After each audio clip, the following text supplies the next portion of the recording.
नमस्कार किसान भाइयों, स्वागत है आप सभी का आपके अपने YouTube चैनल किसानों की पाठशाला में।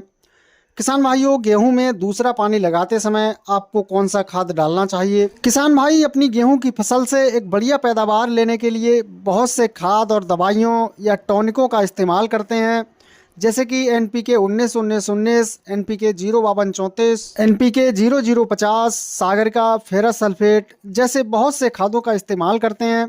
लेकिन किसान भाइयों, जब आप फसल में दूसरा पानी लगाते हैं तो उस समय आपको कुछ ज़रूरी खादों का इस्तेमाल करना होता है।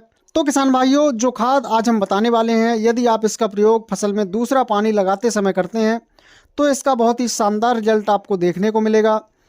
अधिकतर किसान भाई क्या करते हैं कि जब भी फसल में दूसरा पानी लगाते हैं तो फसल में यूरिया खाद का प्रयोग करते हैं, इसके अलावा अन्य किसी भी खाद का प्रयोग नहीं करते।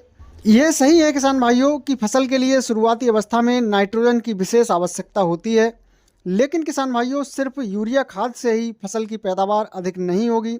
इसके लिए आपको यूरिया खाद के साथ मिलाकर कुछ और खाद भी डालने की आवश्यकता होगी, तभी आप अपनी गेहूं की फसल से ज़्यादा पैदावार ले सकते हैं।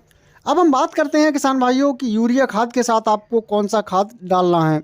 तो किसान भाइयों, दूसरे पानी पर यूरिया खाद के साथ आपको जो खाद डालना है वो है जिंक सल्फेट। यूरिया खाद के साथ आपको जिंक सल्फेट की 10 किलोग्राम मात्रा प्रति एकड़ के हिसाब से प्रयोग करनी है।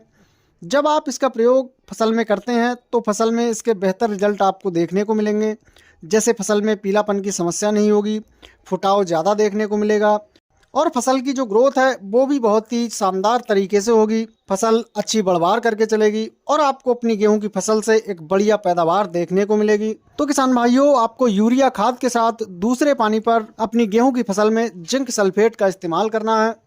किसान भाइयों, जानकारी पसंद आई हो तो वीडियो को लाइक एवं शेयर जरूर करें।